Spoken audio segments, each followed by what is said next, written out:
Hey, hey, hey. Happy Wednesday. Come on in. Pull up a chair. The Gaming Gang Dispatch is in the air.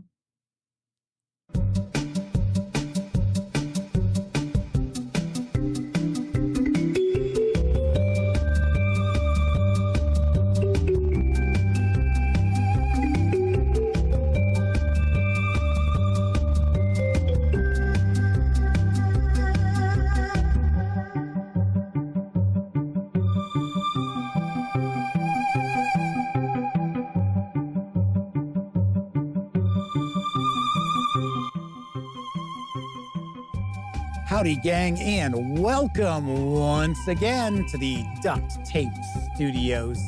I'm Jeff McAleer, your host, here at the Gaming Gang Dispatch, brought to you by, shockingly enough, GamingGang.com, of which I happen to be the founder and editor-in-chief. So welcome aboard, everybody. Tonight is Wednesday, July 17th, 2024. This is live stream number 1080. If you're not overly familiar with the show, let me point out, super casual around here. Just hang out talking about the latest in tabletop gaming news, and then I will usually pontificate on a topic related to our hobby, which I shall be tonight. We'll be talking about pulp role-playing games. For those of you out there who may not be familiar with that genre, we'll talk a little bit about pulp. And we will also talk about some pulp role-playing game systems. So stay tuned for that. But of course, if you're not watching videos here on the Gaming Gang channel, be sure to visit GamingGang.com for all latest in tabletop gaming news, reviews, and a whole lot more you are not going to find here on YouTube. You know the drill. Get your geek on at thegaminggang.com. And of course, this is a live show, so that means if you are watching live, there is chat available. But you must be a subscriber to the channel for at least 60 minutes to take part in chat, and you must be a subscriber to take part in chat. A couple of ways I keep some of the more unusual commenters at bay. Anyway, let's see who we got. First out the gate tonight is the lovely and talented Miss Sarah D. She is one of our chat moderators. She is on chat moderation duty at the moment, so she is wielding the ban hammer. Kevin R. Smith, Jose Fernandez, Semper Buffo, Pete Drakulich, Kathy Evans, DB, who I believe is a first-time visitor in chat, maybe not necessarily first-time viewer. Flaming Heron is also popping on in. They happen to be one of our chat moderators. And Keith Hulu is also joining us in chat. So welcome, everybody. Let's get off and running. For some strange reason tonight, my voice is kind of raspy.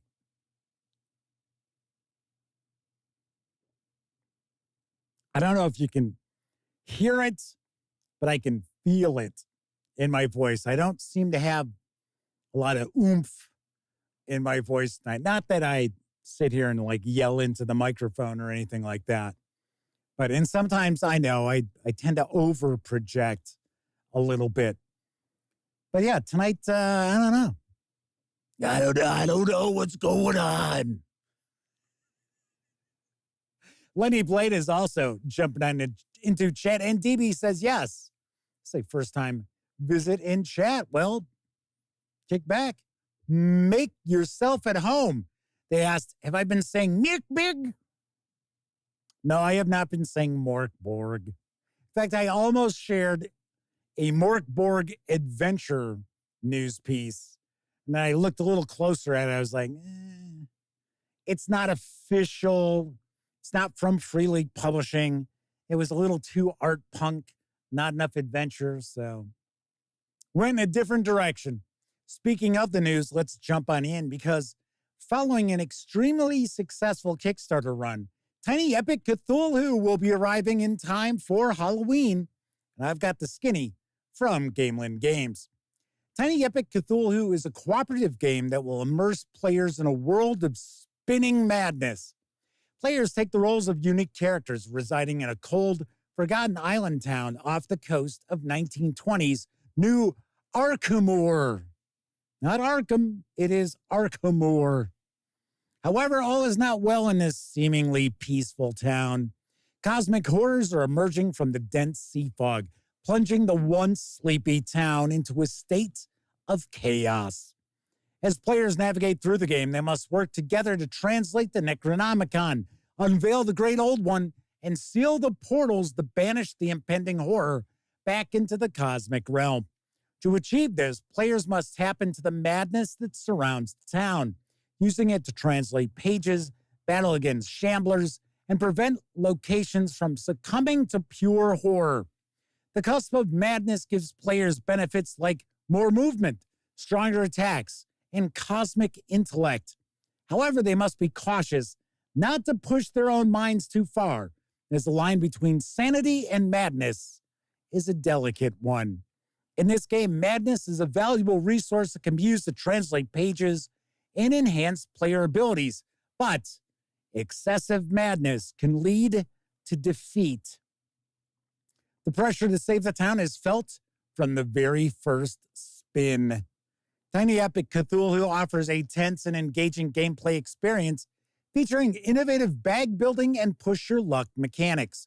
It includes a surprising component, a spinner, which perfectly captures the essence of Lovecraftian madness and chaos, while still maintaining the strategic elements that players have come to expect from the Tiny Epic series.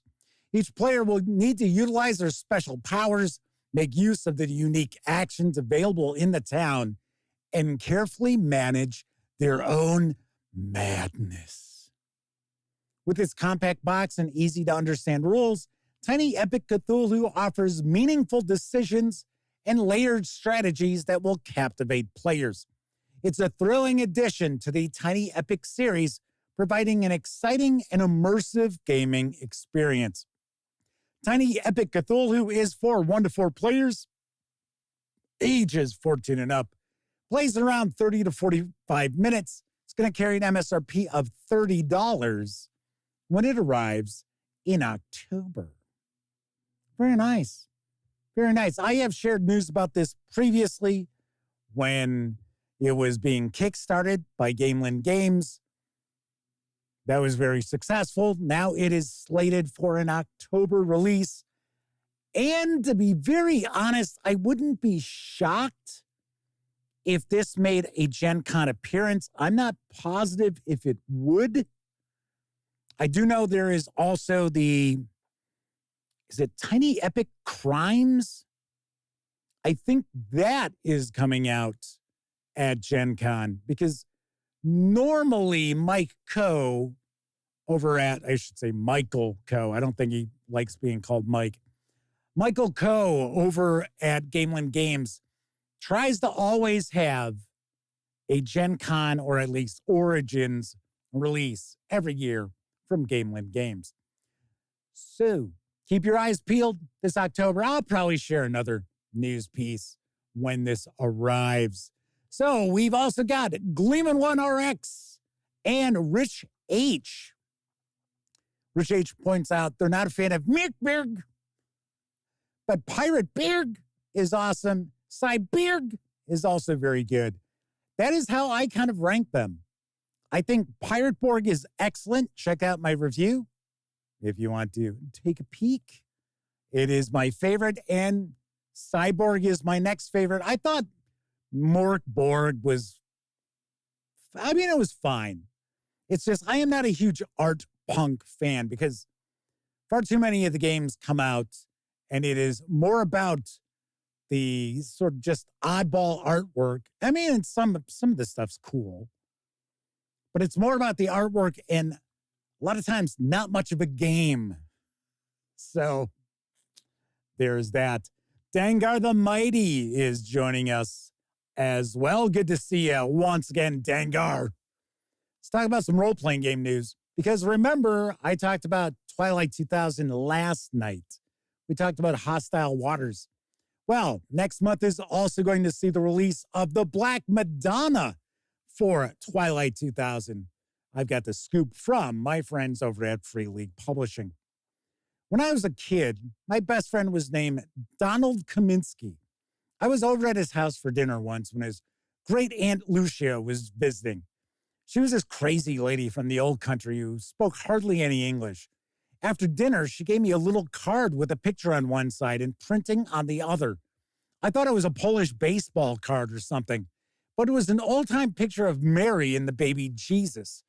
Don's dad said it was a holy picture. He read the stuff on the back to me.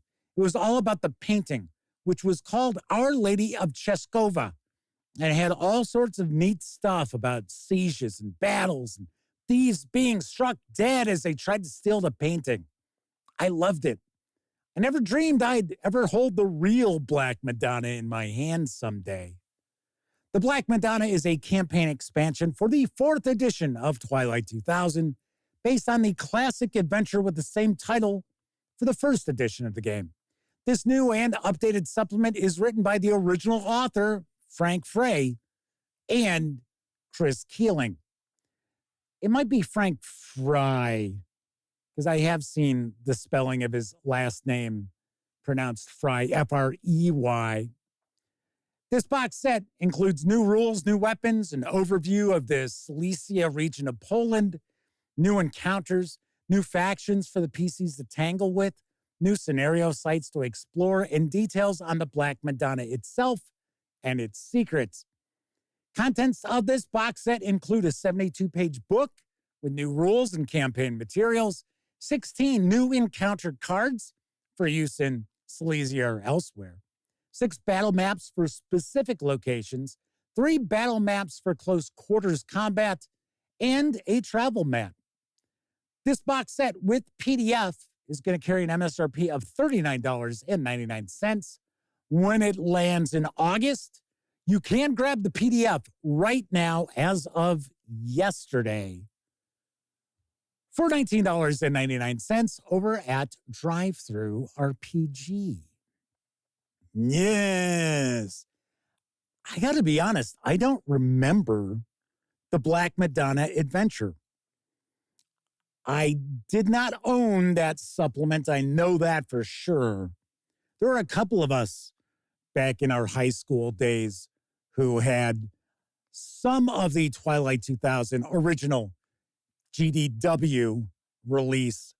And as I mentioned before, I had the box set. I know I had Free City of Krakow. And then I had the first 2 books that came out. And that was it. And then I want to say it was either my friend Scott, who pops in from time to time in chat, or my other friend Tim, who also had it. For some reason, I think it was Scott who also had it. And I think he actually picked up more of the stuff than I did. Chris Lundgren is joining us. Welcome back. So a little discussion of the Berg series. Gleamer1RX says, I wish I could bend time to be able to fully play every Free League game. You don't need to bend time. Just don't work. Don't have a job. Don't take care of family or commitments or responsibilities. And just play role-playing games all the time.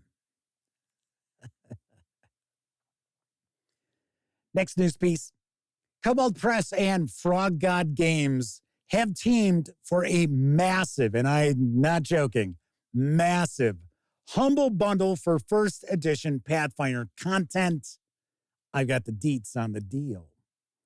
A wealth of adventure for classic Pathfinder. Need some inspiration for your ongoing classic Pathfinder campaign? Or are you simply looking for a horde of amazing source books and supplements that you can fit into any fantasy role-playing game? This bundle is packed with killer content from Kobold Press and Frog God Games, 2 of the most esteemed indie publishers in the game. Treat your players to some old-school wilderness adventure with the 7-part Hexcrawl Chronicles series. Treat them to powerful character building options with the Complete Advanced Feats source book. This is actually part 2 of 3 bundles that are planned. Get all these books and a whole lot more. Over 70 titles in total. There's far more than that. I will explain what I mean. And you actually help support the Make-A-Wish Foundation with your purchase. You can score 74 PDFs for a minimum purchase of $25. Now you can go hog wild with a minimum donation of $50. You get those 74 PDFs. You get an additional 69 PDFs, which were offered in the first part of this series of 3 humble bundles. So yes, you heard me correctly. A minimum donation of $50 is going to get you 143 PDFs for Pathfinder First Edition. It is insanity. I think just the 74 PDFs have a retail value of over $1,700. Crazy. It's crazy good. Now, these savings will run through August 1st, and once again, your purchase will benefit Make-A-Wish. So I will admit I am not overly familiar with the Pathfinder Kobold Press releases, but a lot of the Midgard stuff was released for Pathfinder as well as 5e. So there is that. And I'm a big fan of Kobold Press and their Midgard setting. We also have the Razor Coast, which I think is Frog God Games' default 5e setting and Pathfinder setting that they had. So check this out. Seriously. Kevin R. Smith says Razor Coast alone might be worth the price in terms of volume. It's a huge book. And there are a few Razor Coast books in this bundle that you can get for $25. That is only one of the books that I am sharing there. So yes, keep in mind, if you're not sure how these things translate, First Edition Pathfinder is essentially D&D 3.75, so it shares loads and loads of DNA. It is far more similar to Dungeons and Dragons than Second Edition Pathfinder would be to 5e.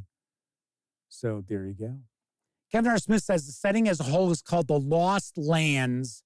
The Razor Coast is one of the regions.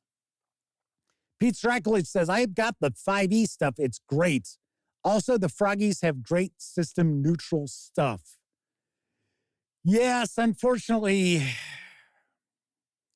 there's something else that Frog God Games has. I'm not going to discuss, but I do recall when Kobold Press was running the Kickstarter for Tales of the Valiant, they kind of teamed up with Frog God Games to offer some Frog God Games stuff. And people were, not everybody, but there were people who were very upset. Lord Cthulhu 01 is joining us.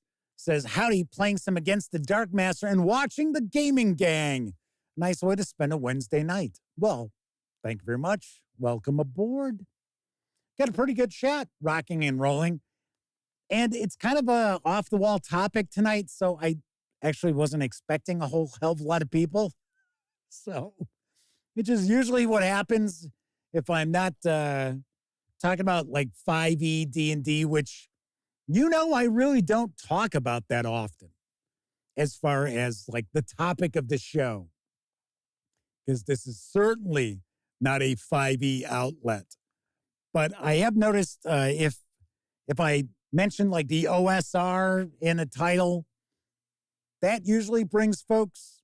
So yes, I guess my OSR milkshake brings them running.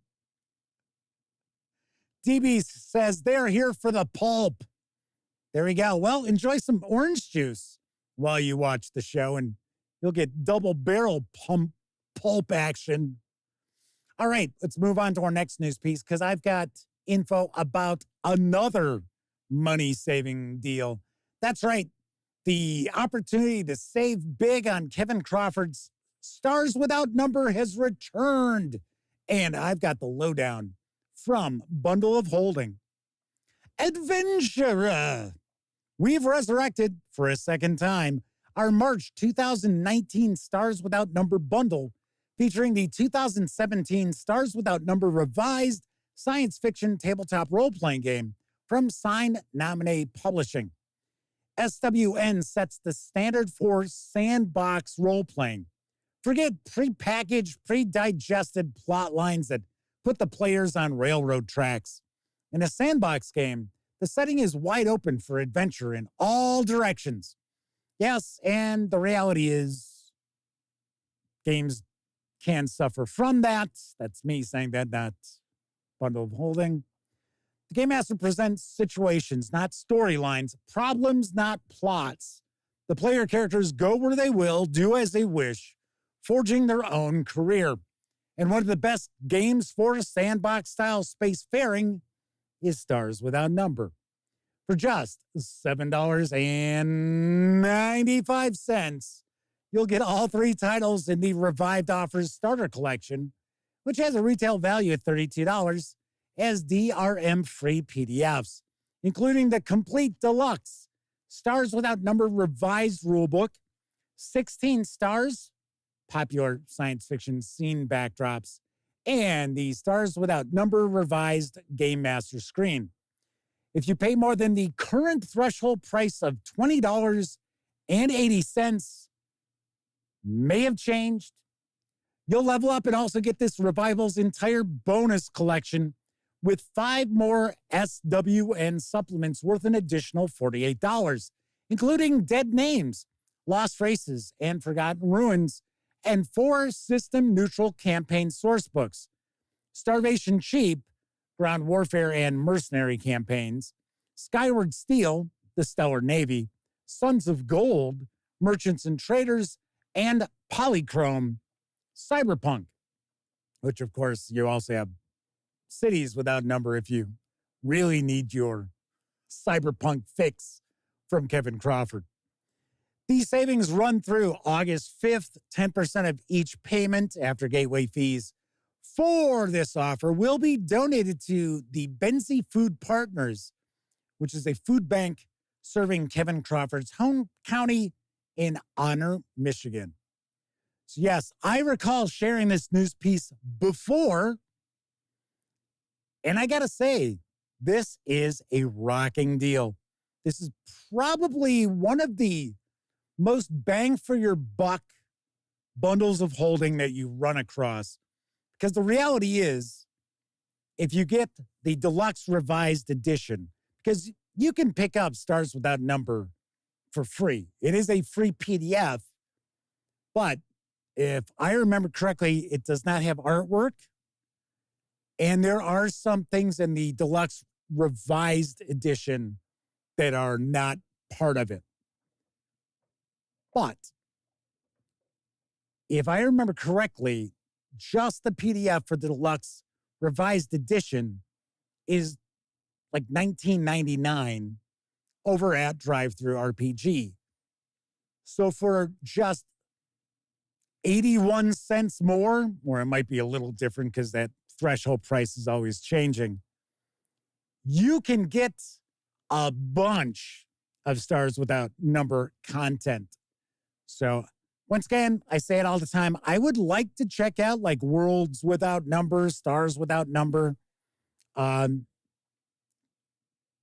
Crawford's just not really someone who's like on social media to reach out to. I've been told from folks in chat, actually, that they've heard that he doesn't really care about reviews and stuff. So I'm like, okay, Not a problem.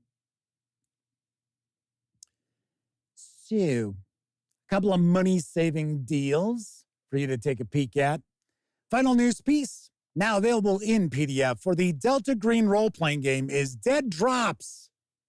Here's the latest from Arc Dream Publishing. Operations and Revelations.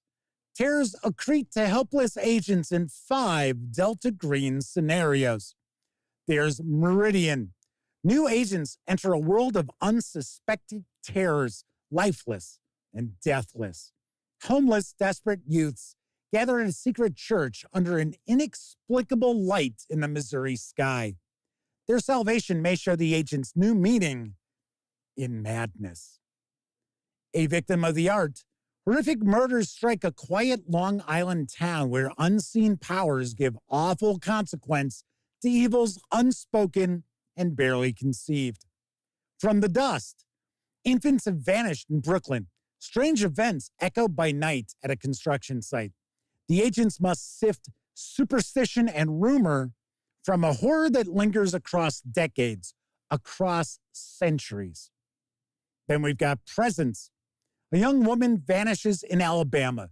She appears in the same instant in Vermont.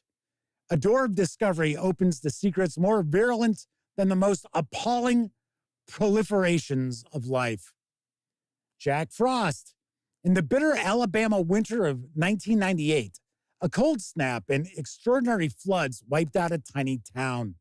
Conspiracy theories still claim that the military held the town in quarantine. Some even say there was nothing natural about the death of Willis, Alabama. Your players can see for themselves. Operation Weather Watcher brings them together as a sprawling team of expert researchers from the blackest reaches of government. The infamous Majestic Project at its staggering height as the 20th century stumbled and died. Then there's also federal agency's Air Force Office of Special Investigations, an in-depth report on a little-known agency that has outsized impact on the world of Delta Green. Dead Drops is, of course, played with Delta Green, the role-playing game, or the free quick start rules in Delta Green need to know. Should also mention Jack Frost makes a perfect companion to the acclaimed 1990s setting book, Delta Green, The Conspiracy, which is awesome. Right now, you can grab Delta Green Dead Drops in PDF over at DriveThruRPG for $24.99. I have heard that Arc Dream Publishing is planning on releasing the hardcover in November, and seeing that, at least to my knowledge, Arc Dream Publishing actually uses DriveThruRPG as their printer, I'll take a guess the hardcover is going to carry an MSRP of $49.99. There are some really exceptional Delta Green adventures in this collection. You'll want to check him out if you love your Delta Green. Yes. I like Delta Green. I unfortunately do not play with a group that would like it. With the right group, Delta Green can be, honestly, a really, I would say a role-playing game that can really fuck with your head.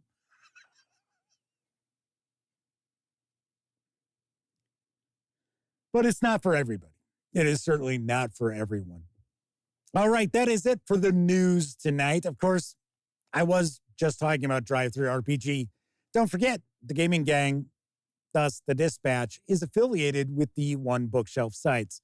So if you're going to go visit, say, DriveThruRPG, Storyteller's Vault, Dungeon Masters Guild, Wargame Vault, what have you, please stop by thegaminggang.com first. Click on one of our banner ads. That way, if you happen to make a purchase, I get a small portion of that sale. And all those nickels, dimes, and quarters really do go a long way to keeping the Gaming Gang website around. No joke. honestly. And I have mentioned this a few times, since the new design of the website, for some strange reason, our affiliate commissions are down by about half. So I don't know. Of course, if you like this video, if you dig the channel, if you find thegaminggang.com to be a valuable resource, hell, if you just like what we do, be sure to stop on by paypal.me/thegaminggang to make a small donation. Hell, you can buy me a 2-liter bottle of soda.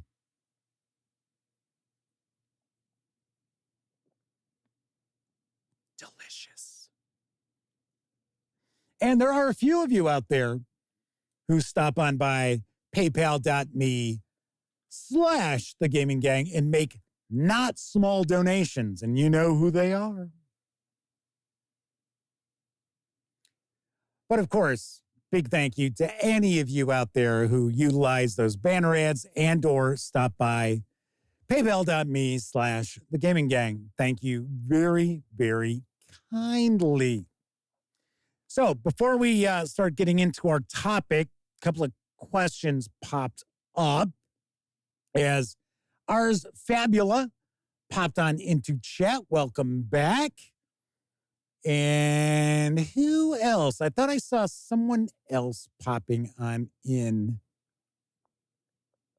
No, I think I've said hello to everybody. If I somehow missed someone, I do apologize. So the question was from Pete Strakulich asking me how I feel about Lamentation of the Flame Princess. I'm of two minds, I guess I will say. Okay, so number one, I'm not offended by like nudity and stuff like that. Doesn't bother me. Only time I'm bothered by it is if I'm looking in the mirror, then I've got a problem. That's the only time I'm bothered by nudity. So, I mean, the artwork that's like even in the core book, big deal. Okay, yeah, all right. So what? As far as the rules go, as an OSR retro clone, I think they're pretty well done. If I remember correctly, off the top of my head, it's a retro clone of Basic Expert. I don't think it's a retro clone of Original.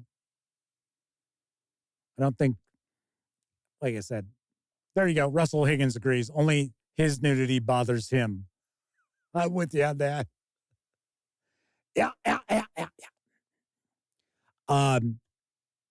So I think as a core rule book that unfortunately does not have much by way of magic and nothing by way of like a bestiary, it's still solid. A lot of people really like the encumbrance rules that it utilizes. Now, as far as adventures go, I have seen a handful. Some I thought were pretty good. Others I was like, what the fuck is that?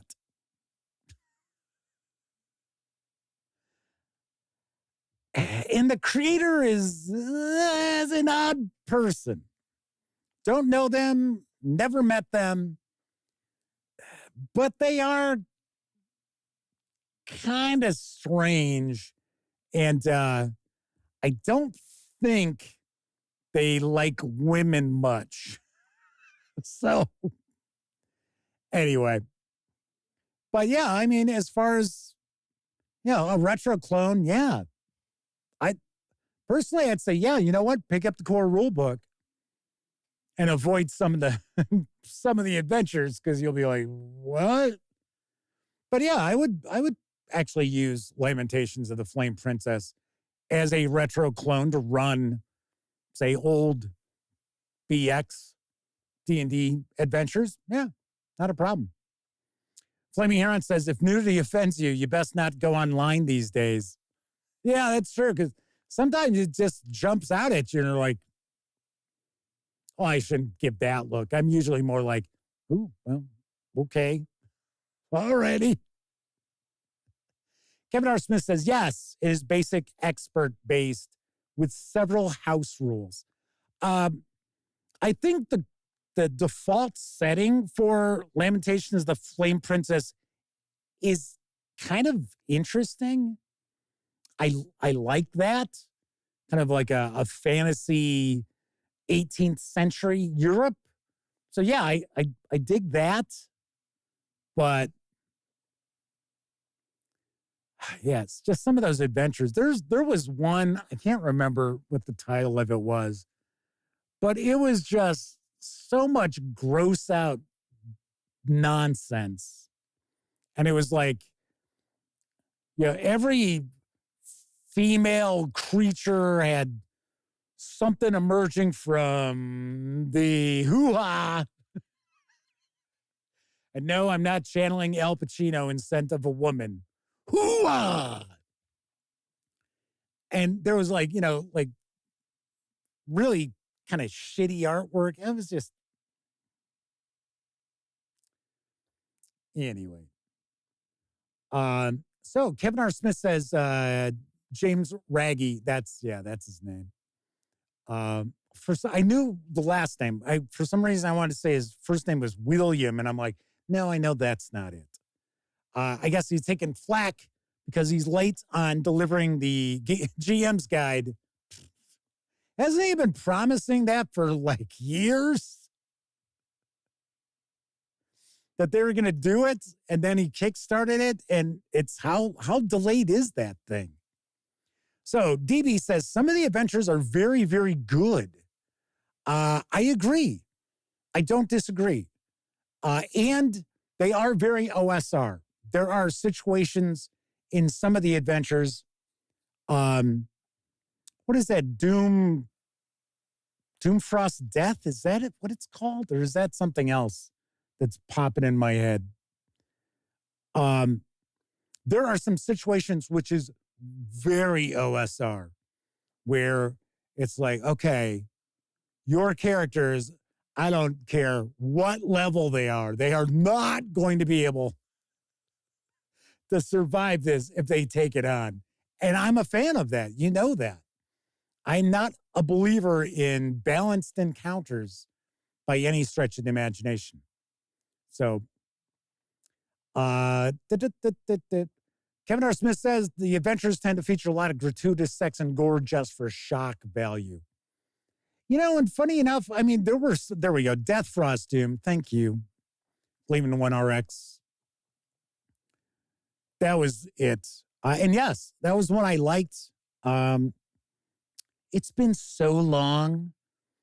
I had an opportunity to, for one, I bought the core rules. I've got them behind me. They're down on the bottom shelf behind me because I've got all my like digest-sized books down below. And I liked it. I reviewed it. If I remember correctly, I think it's a written review. I don't think I did a video review. I'm pretty sure I didn't. So Pete Strakulich says they're a fan of the weird stuff. Death Frost Doom is crazy. I love it. I got to check out Delta Green. Yeah, you know what? Get your hands on Need to Know. It is a free quick start. And funny enough, you'll see, in fact, I was just talking about Delta Green Dead Drops, that collection of 5 adventures. It even tells you don't even need to have the rule book. You don't need to have the agent's handbook or the handler's guide to be able to run those. And I find that really wild. We see that with some Call of Cthulhu adventures where it's like, oh, you just really need the starter set. You don't need the full books. Chris Lundgren's pointing out that Monolith Games has a new Conan role-playing game, and their free quick start rules are pretty cool. Yeah, but aren't they kickstarting that like in October? Isn't that when it is? I think it's a ways off, because I know I've been notified about it, but I was like, I've talked about this before. I don't tend to share news pieces for Kickstarters that are like out. I like to share news pieces about Kickstarters after they've launched so that if you're interested, you're like, oh, wow, that's piqued my interest. You're not sitting there thinking to yourself, oh, well, okay, I'll have to remember that 2 months from now. I like to share news where it's like, okay, I could go back that right now. In fact, I shared a news piece on the website today that I did not share on tonight's show. I'll be sharing that tomorrow. Very nice. Very nice. Troy Williams is with us. Welcome aboard. They said they're looking for a new role-playing game to play. Maybe we'll do that as a topic when I get back from the conventions. All right, so we're going to talk about Pulp Roleplaying Games in just a few moments. I've got some other stuff to talk about a little bit later as well, what you can look forward to, as well as the dispatch being dark for a little more than 2 weeks. We're going to discuss all that. But first, I think it's time for a brief intermission. It's intermission time, folks. Time out for a delicious snack in our sparkling refreshment building. Every item a fresh, appetizing taste treat.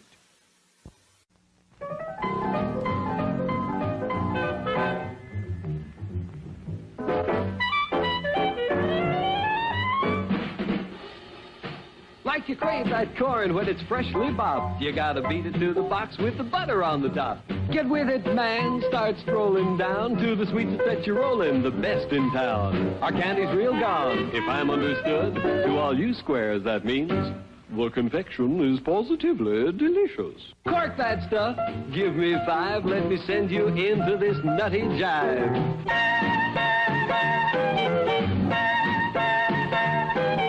Go, man, go, it ain't very far. Shake it on down to this cool snack bar. Come on, Jill, give us a treat. A friendly pepper-upper with a tasty beat. Drink Dr. Pepper, Dr. Pepper, 'cause it never lets you down. Frosty, man, frosty. I wouldn't admit this if I wasn't alone, but I really do like Wilkins coffee. Did you call?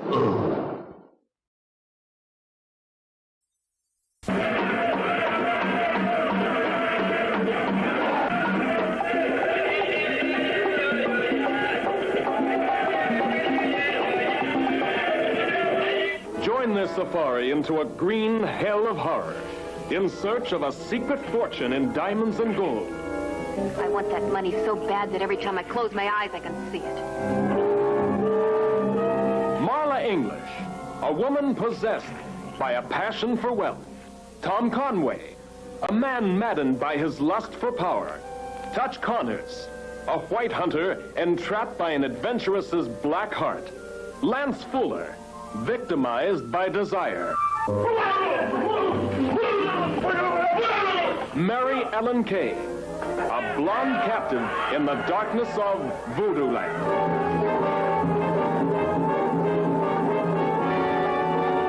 Not man, not beast, but a combination of the best of each. Voodoo Woman, an experience in terror that'll tear your nerves to shreds. Secrets torn from the earth as old as the earth, combining voodoo witchery with the most advanced of medical sciences to create before your very eyes Voodoo Woman.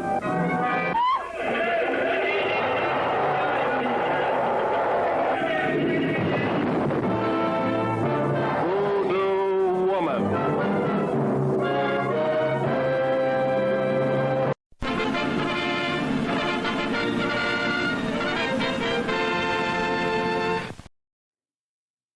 That's right, everybody.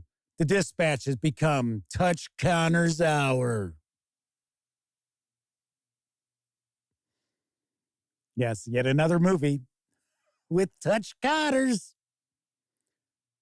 Boy, that looked awful, didn't it? Wow, bad. All right. For some reason, I don't think I said hello to James Eck tonight. So hello, James. If I have said hello, hello again. Falchian Hawk is also popping on in to chat. So yes, Gleeman 1RX says, it looks like the salt monster on that old Star Trek episode. Yes, it did. A lot. Wonder if the costume department recycled that. Maybe.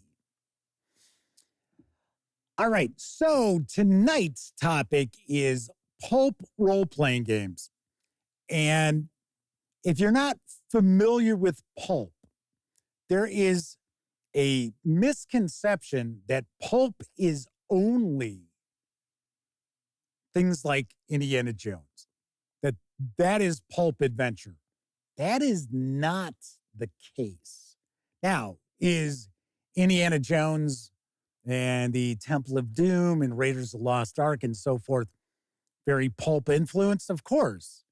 They're influenced by the Saturday morning serials that kids grew up with at the theater.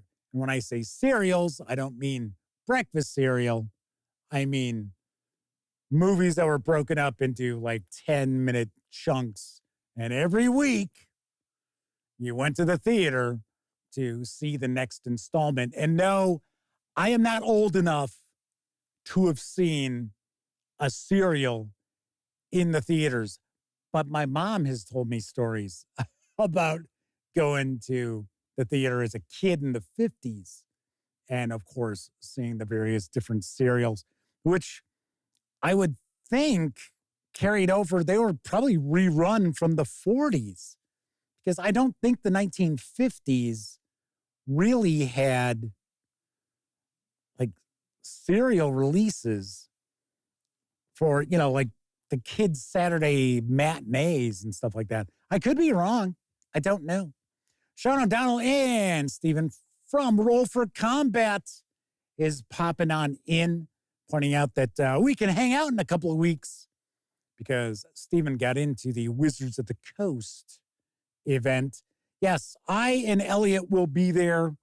Elliot decided he is going to go on Wednesday so that he can get into the 50th anniversary celebration. So DB says they were still going into the 50s. I would think probably about 54, 55 would be when my mom was like 11, 12 years old. So I don't know.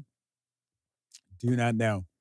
Anyway, so pulp can be a variety of different things. So if you are familiar with pulp magazines, that's where pulp comes from. So pulp adventure draws, the term is drawn from both pulp magazines and pulp novels. And the reason why they're called pulps is because the paper they were printed on was pulped. So it was very cheap. It was very cheap to produce, and they didn't hold up very well. So Tessie Trekkie says, do it, Dan. I'm not a Republican serial villain, Dan. I did it 35 minutes ago.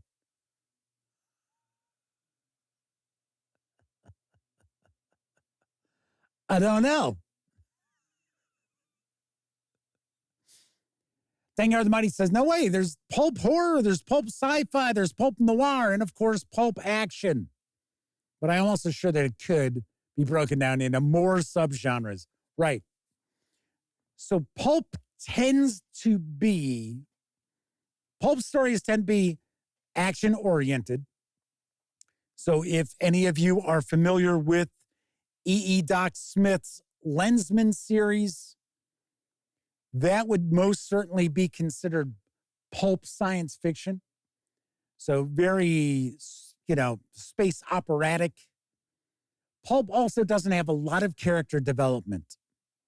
So if you are familiar with characters like The Shadow or the Spider or Doc Savage. Those are all considered to be pulp heroes. And there isn't a ton of kind of growth with those characters. They tend to start out one way. This is what they are. And no matter how many stories they appear in, they're still kind of the same. You know, Doc Savage doesn't really evolve. The Shadow really doesn't evolve. So that is something else that pulp stories tend to have in common, is that you don't see like a character arc as far as what you would see these days. You also don't get into a lot of subplots with pulp stories. Pulp stories are usually pretty, well, I don't want to say one-dimensional, but you don't have like a B plot line or C plot line in pulp stories. Pulp stories tend to be pretty focused on the adventuring or what have you at hand. You could have pulp stories about motorcycle gangs or girls in prison. Those are all considered pulps. So I wanted to talk about role-playing games that you could utilize if you want to play a pulp sort of game. Now, of course, we have Pulp Cthulhu, which is from Chaosium Inc. It is a supplement for Call of Cthulhu, and it adds pulp aspects to Call of Cthulhu, although the reality is Call of Cthulhu already has some pulp influences to start off with. But Pulp Cthulhu was created to have more super heroic, less squishy investigators. But the thing is, you could take Call of Cthulhu, take Pulp Cthulhu, and just drop the Lovecraftian angle, and you would have a very solid pulp action role-playing game. That is for certain. TV says Commando Cody would have been my mom's man. Flash Gordon is what she remembered seeing. And the weird thing is, I could have swore the Flash Gordon Buster Crabbe serials were from the late 30s, early 40s. And my mom wouldn't have been around. So she wouldn't have even been born yet. So there's discussion of Matinee at the Bijou, which was a PBS series. I never encountered that. That sounds really interesting. Sean O'Donnell says, someone broke Tessie Trekkie, Jeff. Maybe. Could be, because I was like, wait, what? Are they yelling at the TV and accidentally typed something? Tessie Trekkie says the 1990s Shadow film is perfect pulp. I wish it was a better movie, because the Shadow is actually an excellent character. And there is so much content that you could draw upon for the Shadow. But, and Tessie Trekkie says, and Mystery Men is perfect neo-pulp from 1999. I don't know. You know, when I first saw that movie, I hated that movie. And then I saw part of it about a year and a half ago. And I was like, it's not that bad. Still not great. Chris Lundgren asks, where would a Pirates role-playing game like Freebooters fall? I'm not familiar with Freebooters, so can't really tell you. James X says the radio show is so much better than the movie. The radio show with Orson Welles is a Shadow. He's the original Lamont Cranston. I talk about it all the time. It is excellent. And he only did it for, not even 2 years? So I think there's only maybe 40, 45 episodes with Orson Welles as the Shadow. But I don't remember the radio actor who took over for him, who played the Shadow for a while. So the Orson Welles Shadow and then the next Shadow, those stories tend to be, some of them are supernatural. Some of them are kind of bizarre. You don't actually get an explanation of what the weirdness was. And then others, it's just, some, mastermind villain is poisoning the water supply of the city and thousands are dead. Yeah, stuff that they wouldn't get away with these days. But later as we move into like the post-war and into the 50s, the Shadow just becomes every week, Margot Lane's been kidnapped by gangsters and the Shadow has to go save her. And it's like, man, it's boring as hell. It's the same damn thing over and over and over. Chris Lundgren's pointing out that Eric Bloat's got Survive This, Greasers and Ghouls from the 1950s era.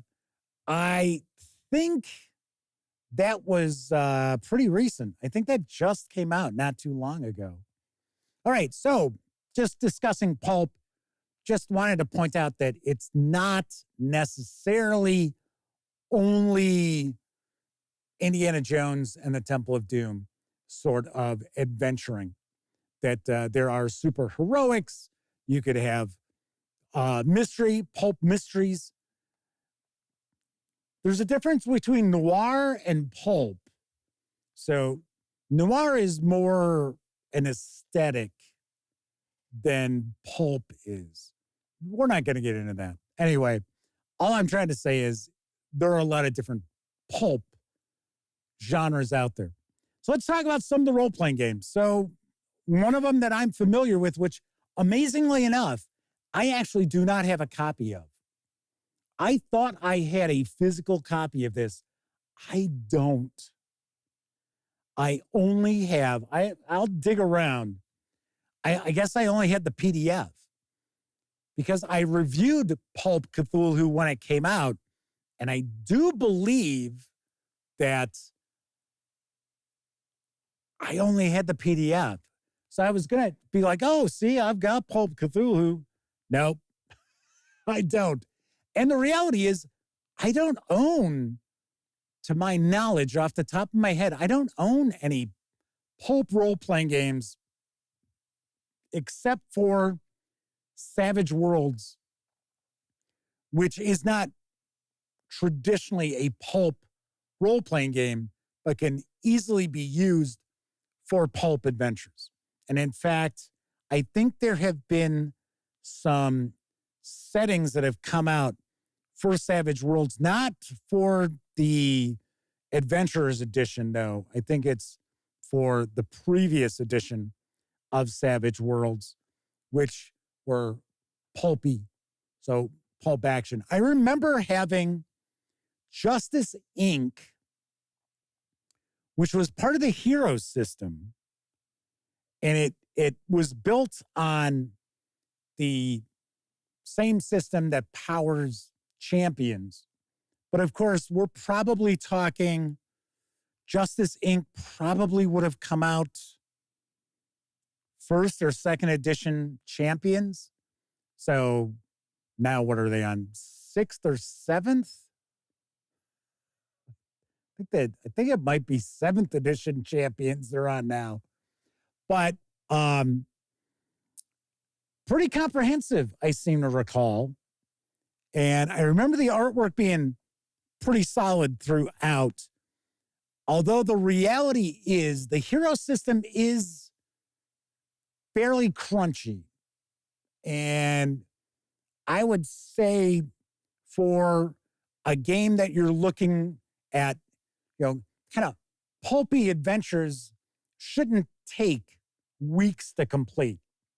A pulp adventure, I'm not saying it should only be like a one-shot, but a pulp adventure should be maybe 3 sessions at most. that allows you to toss in a couple of cliffhangers, because if you're doing pulp, you got to have some sort of, cliffhanger, big mystery, big reveal. Okay, fade to black, right? So that is one that I recall. I would take a guess it's probably still available in PDF, at least. I would take a guess. I don't think Hero Inc., isn't that the company that makes Champions? I forget now. I don't think they still sell Justice Inc. You also had Hollow Earth, which I'll be very honest, I took a peek at a PDF once years ago. Hollow Earth Expedition, I want to say it's called. And they had a lot of content for it. So I seem to recall it was relatively rules light, but it was also, the combat system was pretty high lethality, which some people, especially if you're looking to do like pulp action, pulp science fiction, because Hollow Earth was kind of pulp action, super science sort of game, right? So I don't think that having relatively squishy characters works for that. So there's talk of like Flash Gordon. Yeah, that was Savage Worlds, because I actually reviewed that. Yes, that was one of the Savage Worlds books that I had reviewed in the past. And I thought it was pretty good. Let's see, what else do we've got? Now, someone had mentioned this in the community section here on YouTube. Daredevils, which was from Fantasy Games Unlimited. So we've talked a little bit about Fantasy Games Unlimited in the past with space opera, especially Bushido. I think, in my opinion, Bushido is probably the best role-playing game that FGU produced. I had some of their stuff. I had space opera. I actually had quite a few of their supplements for it too. And I had everything for Bushido, because they didn't come out with a lot for Bushido. I think the only thing that I didn't have was the adventure that they had released. So we had Daredevils, but one of the things with the FGU system was that was also pretty complex. And it was a lot of math, if I remember correctly. There were a lot of multiply this by this kind of stuff, if memory serves. So that would probably be a little more complex than most people would want these days. The thing that I seem to recall about Daredevils was that there was a decent amount of supplemental material that came out, and the setting itself was pretty good. So a lot of that, we talk about cribbing stuff from role-playing games all the time. That would probably be a pretty good system to snag. Now, some of these might be the role-playing game equivalency of abandonware. So it is possible that some of these you'll be able to pick up just scans of absolutely free. I don't know. Now, something that I can tell you with all certainty that you can get for free is the system that drove Star Wars D6 and Indiana Jones. And I'm not talking about the TSR Indiana Jones. I'm talking about the West End Games, which, if I remember correctly, I think the core system was called Master Book, where you had, now I don't know, because I didn't have it. I had picked up Star Wars. I had picked up probably the first 4 releases for the Star Wars role-playing game from West End Games. And I remember picking up, I think I picked up Ghostbusters from West End Games. I know I had Paranoia. I did not have Master Book because I think Master Book was later in West End Games' run. So like Torg, which I think Torg's a really unique setting. Mechanically, especially from Ulysses Spiel, not necessarily a fan with the cards and stuff like that, but setting-wise, pretty cool. And I know for Indiana Jones, they released a few supplements, and I think they were adventures. So I think one book was kind of the Indiana Jones world, and then I think there were like 2 or 3 adventures that were released. And someone in chat or maybe somebody in the comment section later on can let me know. But I always had the impression that Master Book was sort of the core rule book that you would plug in other systems like Indiana Jones, sort of like Savage Worlds and Fate happen to be. Mac Daddy is popping on in, talking about how in the late 80s, they played Top Secret and Stalking the Night Fantastic. Chris Lundgren says Mark Hunt's Gangbusters BX edition could do 1930s era heroes. Yeah, because I have not seen it. I have heard of it. But I thought Gangbusters is sort of kind of like the TSR Gangbusters, right? So it's prohibition agents and stuff like that. But I thought there's also like pulp hero rules in it. So if you wanted to play characters like the Shadow or the Green Hornet, stuff like that, usually pulp heroes don't have like super heroic powers. The Shadow has some mental abilities, the ability to cloud men's minds, but he's not like super strong or anything. Doc Savage is kind of the pinnacle, I guess, of human achievement, but it's not as if that, he can, lift a car or anything like that. At least I don't think he can. I'm pretty sure he can't. So anyway, talking about the D6 system, D6 Adventure is available.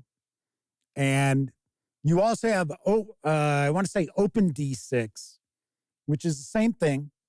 So Open D6 is just open license rule system that powered like Star Wars.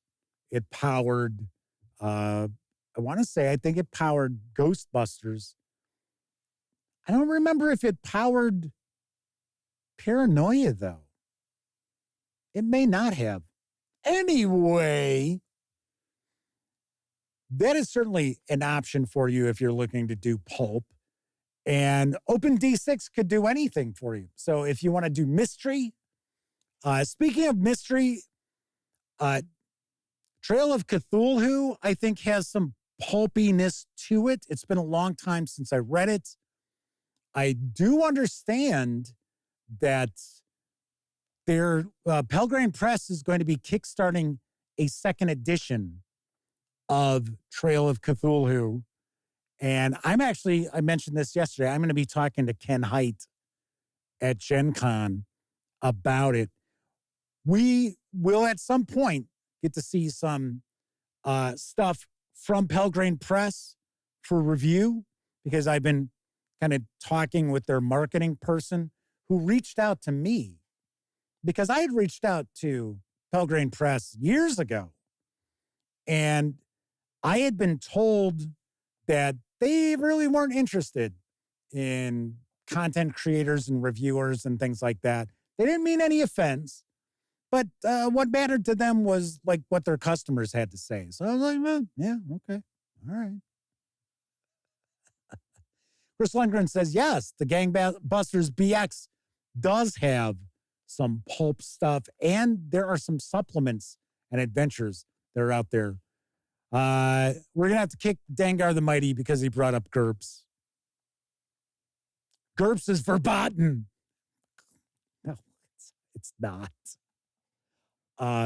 Hey, the new Car Wars is finally coming out. I think that's an August release for the 2-player box. I know Steve Jackson Games hates me, but not that I would ask him for a copy. I'm going to listen to it. I mean, I'm going to wait to see what people say. And if like legitimate reviews are out there saying, hey, yeah, it's pretty good, I might pick it up. Might pick it up. More for the nostalgia angle than anything. So also mentioned in chat is Spirit of the Century. And I remember a lot of people telling me that Spirit of the Century was the best pulp action game if you were looking to do, say, The Rocketeer. Then that was the sort of game you were going to want to play. If you wanted to have like adventures spanning the globe sort of thing, that Spirit of the Century was probably your best bet. And I think it also had a kind of a comic bookish sort of setting too, where you had like mastermind gorillas and stuff like that. Maybe I'm misremembering it. And that is for Fate. But I don't think that there's a Spirit of the Century for the latest edition of Fate. So, which has cleaned up a lot of aspects that made Fate sort of confusing for people to run and to play.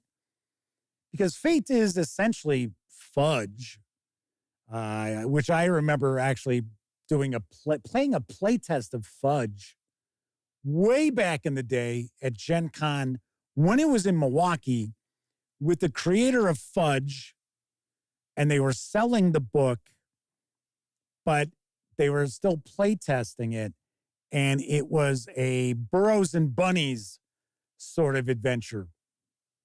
And we had fun. Elliot and I had a pretty good time. I think there was another person who was at the table with us. And it was the demo was actually going on in the little exhibit area for the company, which I could have swore was called Fudge. It's kind of wild. Kind of wild. Anyway, so yes, Spirit of the Century. Dengar the Mighty says Spirit of the Century is great. Pete Strakulich asks, is the old White Wolf Vampire the Masquerade.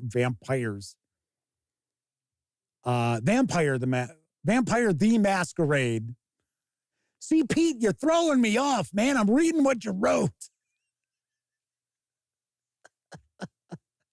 Consider pulp. No. No, White Wolf Vampire the Masquerade is not pulp. No, not close. Unless it's pulp angst. So what genre of pulp do you enjoy? I enjoy pulp angst.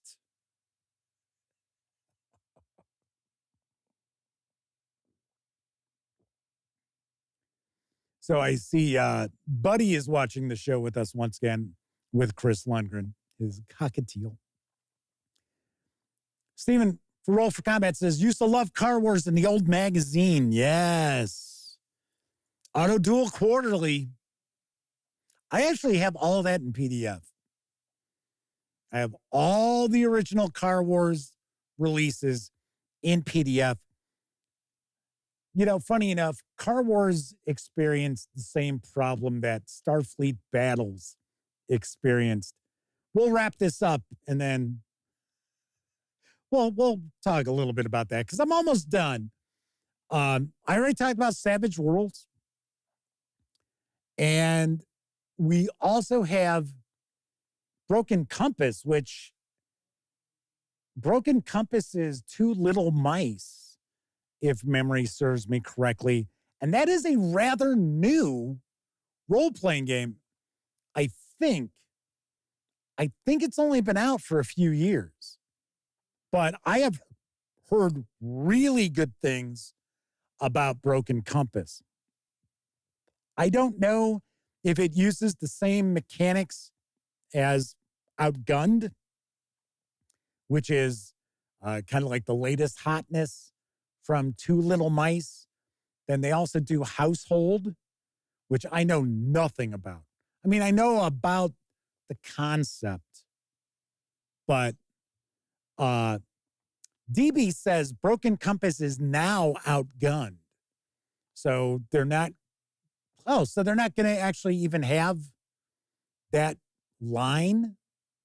Because Outgunned tends to be, although I do understand they are trying to make that their action role-playing game, and they'll have different, like, what were they calling it?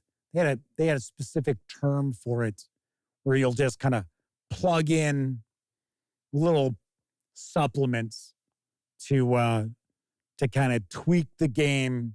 So if you're looking to play, like a John Wick sort of action game, you can do that. And if you're looking to play like a Death Wish, Charles Bronson sort of game, you can plug that in.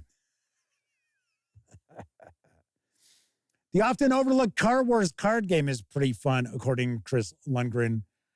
You know what? Somebody had it. I don't remember. It didn't grab me. I know that, but I don't remember much about it. So rather than Broken Compass, we'll say Outgunned. Although I don't think Outgunned has a supplement yet for like pulp or mystery, things like that. I would think if you were looking at Outgunned / Broken Compass, you're looking at action. You're looking at action. Whereas like Savage Worlds, you could do any sort of pulp. You could do pulp mystery, pulp science fiction, what have you. I know the science fiction companion is coming out. I thought that was the last companion that Pinnacle Entertainment Group kickstarted. I'm pretty sure it's out in PDF. I don't think the physical book is out yet. And the last game I was going to mention, I don't know anything about, but it is Dicey Tales, which I know there was a Kickstarter, and I want to say it's kind of like a retro clone. So it's kind of built on like Basic Expert, because I think it's kind of built on Barbarians of Lemuria, which I thought is a retro clone. I might be wrong, but I thought it is a retro clone.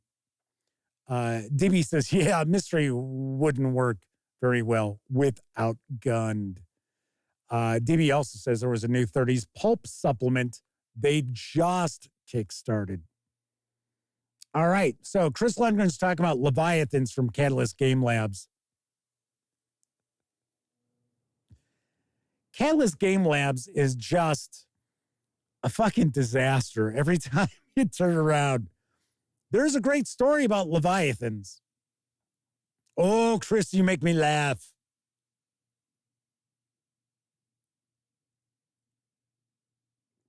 All right, so as far as the pulp role-playing games, I would probably say from ones that I have any experience with, that Pulp Cthulhu with Call of Cthulhu, even if you wanted to drop the horror aspect of it, would work pretty well, I would think.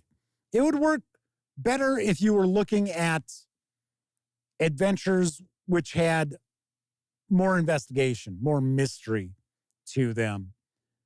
I think as far as like straight out two-fisted action, maybe not so much. I would probably lean more towards going with Savage Worlds in that respect. Now, of course, if you happen to be watching this and there is a pulp role-playing game that you want to make sure I'm aware of, by all means, let me know in the comment section. And of course, if you're watching this after the stream, it's really the only way that you would be able to share that information with me because chat will be closed. So there you have it. Well, we're just talking a little bit about pulp role-playing games. Like I said, if you've not listened to The Shadow with Orson Welles, check those out. Very entertaining. Absolutely free. You don't have to pay for anything. You know, I talk about old-time radio shows, and if you are a game master, how really useful listening to some of the best of the old-time radio shows can really improve your skills as a game master. They're also entertaining as hell. They're like Gunsmoke. Wow, Gunsmoke is so good. It is so good. And it's funny because it's William Conrad, which if you know who William Conrad was, he had a very distinct voice, but he was also a very large man. So he's supposed to be playing this, sheriff, Matt Dillon. And it's kind of like, there are some photographs prior to Gunsmoke becoming a television show, because it was, one of the top radio shows out there at the time. And there's pictures of William Conrad dressed like he's supposed to be the sheriff. And it's hysterical. Because it's like, you can see he's like squeezed in. It's kind of like, so Mike points out there's a lot on YouTube. Yes. If you want to download some and listen to them at your leisure, you can always go to archive.org. That is where I always upload my Halloween spooktacular episodes. But yes, you can find tons and tons. The Great Gildersleeve is funny. It's one of the, I want to say it's the first sitcom ever. And really good stuff. A lot of this stuff still holds up really well. And other things are sort of like, oh, it's painful to listen to. Oh. So, Bob, you see that man across the street with the white hat? Oh, the one holding the black umbrella? Yes. He's reading the newspaper. Like, I think we know what we're talking about. Okay, so still got a few minutes left. Wanted to mention the Leviathan story. Oh, so somebody asked me if I listened to X-1. Yes. And Dimension XXXX. Some of those episodes are on the Spooktaculars. Wasn't Agnes Moorehead in the Orson Welles Shadow episodes, asks James Eck. Yes, she played Margot Lane. Agnes Moorehead was very, very popular back in the day. Actually, funny enough, if you go take a look to see what Agnes Moorehead looked like in the 1920s, she was quite an attractive woman. Still looked a little severe, but she was pretty attractive. Yes, there you go. Mike Touch Connors, why are you pointing that gun at me? Yeah, suddenly. Like, who would say something like that? Dragnet's pretty decent. Dragnet is very dry, but not too bad. Chris Langdon points out Internet Archive is an amazing resource. Yes. And there's always somebody trying to shut them down. But what I was going to say is never, ever pay anyone for old-time radio shows. Never. And there are some, I used to run an old-time radio website. I've mentioned this, I think, once or twice before. And I got emails from a couple of vendors who were like, oh, you can't share these. Because I would actually host a show and share it. It was like a 2-hour show, and I would share it online. This is back before we started getting into like podcasts, right? And they were like, oh, I own the rights to that show. And it's like, bullshit. It's like, you do not own the rights to a radio program that is 55 years old. You're just the asshole selling CDs with 3 episodes of a 30-minute show for $4.95. It's like, yeah, okay. But I ended up closing shop because I just didn't want the hassle. It wasn't like I was making any money. I just was doing it because, yeah, I got a kick out of it. So there we have it. So Gamelyn 1RX says, wow, I only knew her from Bewitched. Actually, Agnes Moorehead stars in some of the most famous radio shows. Sorry, Wrong Number is one. It is just excellent. And she gets what she's got coming to her. At least it seems like. So Chris Lundgren's talking about Leviathan. So here's a Leviathan story. So Elliot and I, this back, Elliot was part of the gaming gang. We go to cover Origins, and the cover of the program for Origins is Leviathans, because that's the big Origins release for Catalyst Game Labs. And I remember I've done 2 interviews with Catalyst Game Labs. The last one I did is when they came out with the Shadowrun starter set. And the person I did the interview with, I'm afraid I don't recall their name. Super nice. Really, yeah, pretty decent interview. So, I mean, it's not like I had anything personal against anybody. So anyway, so Leviathans, it's the big Origins release. It is on the cover of the program. And guess who didn't get the game in order to sell it at Origins? So they go through their print run of Leviathans, and it turned out that the company that made the miniatures decided they weren't going to work with them anymore for whatever reason. And they had all the files on the miniatures. Catalyst Game Labs did not have any of the files for the miniatures to their game. So the company that had made the miniatures for that first print run essentially held those files hostage. It's like, who's running the show? It's like, what the hell? It's like, we're crying out loud.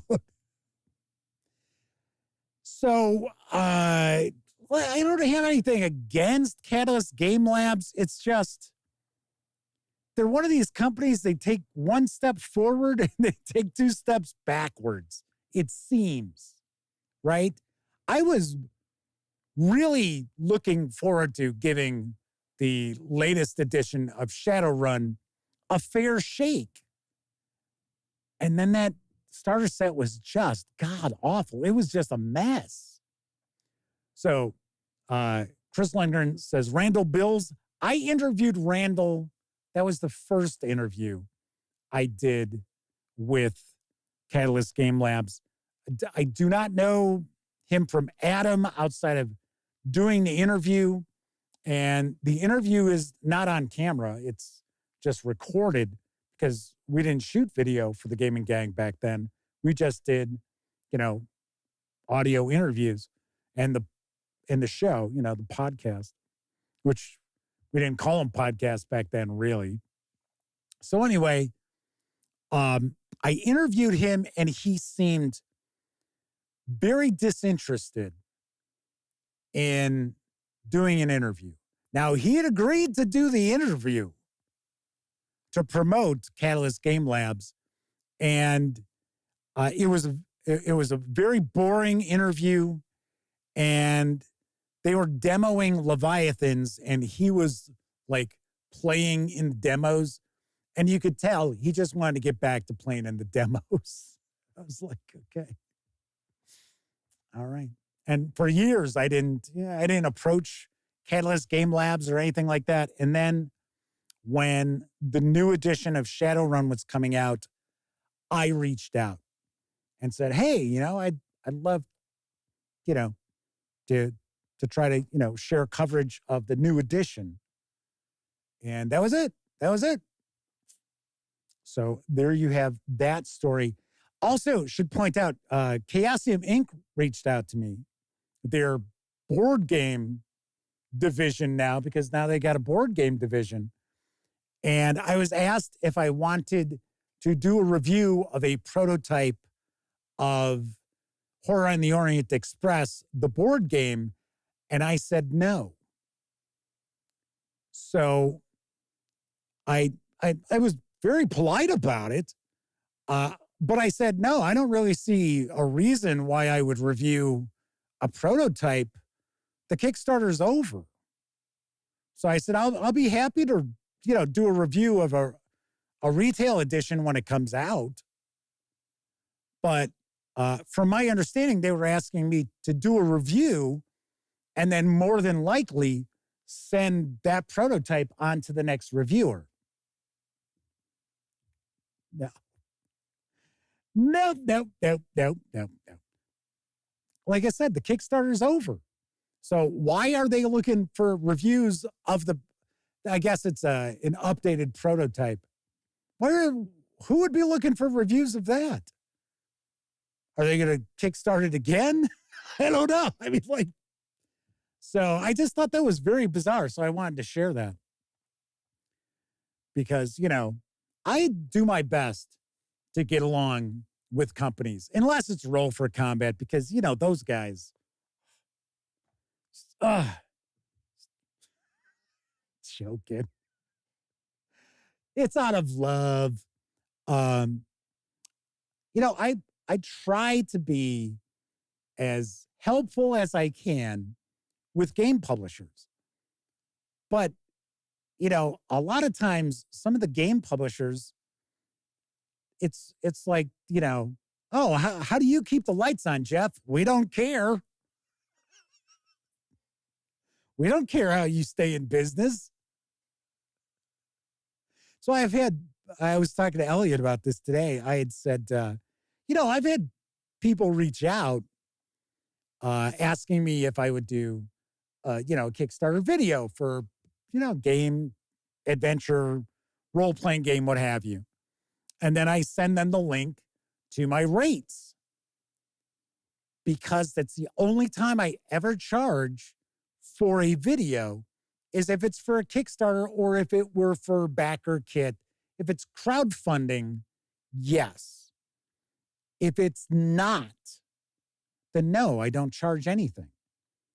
But for someone to approach me asking me to help them make money,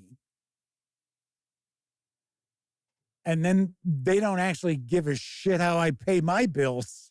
Sort of like, and I've had people write back to me saying, you want me to pay for a video? It's like, yeah, you want me to help you raise thousands of dollars for free? What are you, nuts?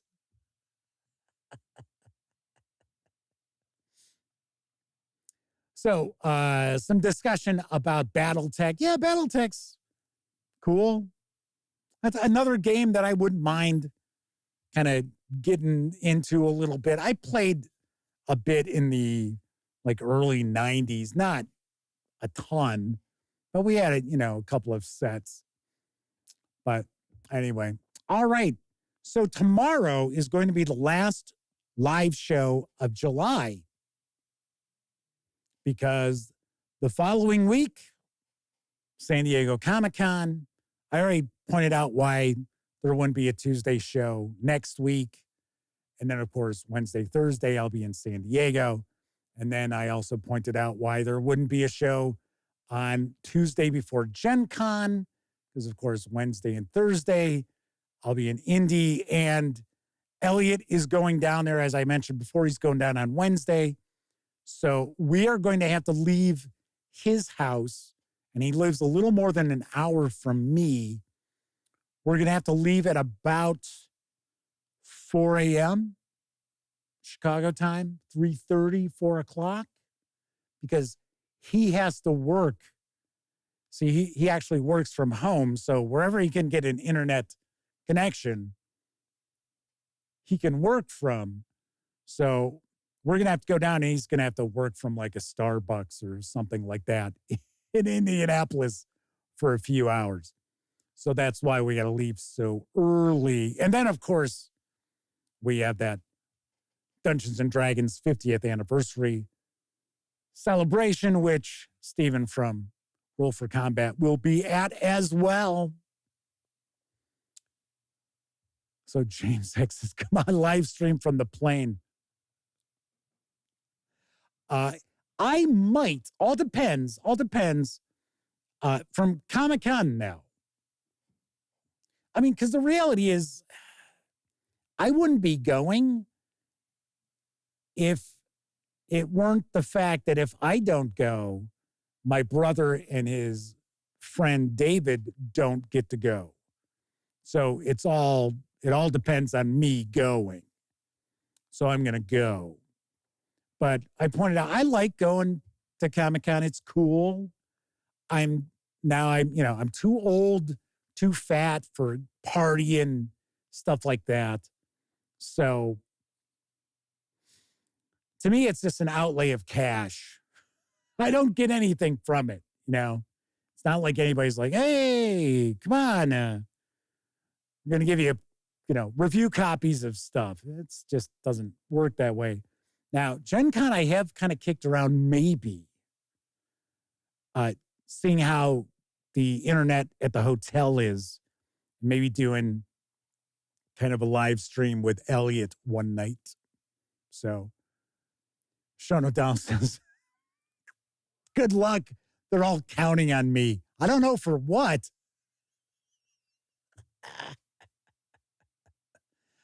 All right. So that is it for this time out. Oh, I was going to tell you before I wrap up, tomorrow we're just doing an AMA. So you remember last month I said, yeah, from here on out, we'll do a monthly Ask Me Anything. So since tomorrow's show will be the last live stream of July, we are going to do the July AMA. So if you are planning on watching live, then by all means, have a question or questions ready. You can always send me an email at jeffmcaleer@thegaminggang.com to lay out a question or multiple questions, which that's what I like to have. I like to have a few questions in my pocket to kind of start off with. Sean O'Donnell says you're all going to be asking about GURPS. So that will be a 5-minute show. Now, there will still be the gaming news. But yes, after that, we'll just do an AMA. Sweet. All righty. That is it for this time out. If you were watching live, thank you very much. If you watched live and took part in chat, a bigger thank you. Because, of course, you're not only keeping me company, you're keeping each other company, too. But, of course, a lot of you out there, you don't have an opportunity to watch live. Doesn't matter if you're watching live or on Memorex. I really do appreciate all of you taking time out of your busy lives to watch any of the nearly 2,000 videos here on the Gaming Gang channel. Yes. If you like the video, by all means, please give it a quick thumbs up. Subscribe to the Gaming Gang channel if you haven't already. And if you do subscribe, don't forget, ring that bell, because it'll not only let you know when the Dispatch streams live normally Tuesday, Wednesday, and Thursday evenings at 7 p.m. Central. It'll also let you know when I share other videos, such as my upcoming review of Mothership First Edition, the core box set. Yes. So keep in mind, just because there's no live show for a couple of weeks does not mean there won't be videos. Because Friday, Saturday, Sunday, I am going to be working on lots of videos here in the Duct Tape Studios. So it's not as if you won't have news pieces over at thegaminggang.com. You will have videos as well that I'll have scheduled to release. So it's not like, oh, bye, Jeff. Won't see you for a few weeks. Not at all. And of course, when you're not watching videos here on the Gaming Gang channel, be sure to visit the aforementioned thegaminggang.com for all latest in tabletop gaming news, reviews, and a whole lot more you are not going to find here on YouTube. You know the drill. Get your geek on at thegaminggang.com. Thank you very much for watching. Enjoy the rest of your morning, afternoon, evening, whatever time of day it is in your neck of the woods. I'm Jeff McAleer, and I always hope each and every one of you gets to enjoy plenty of great gaming with your gang.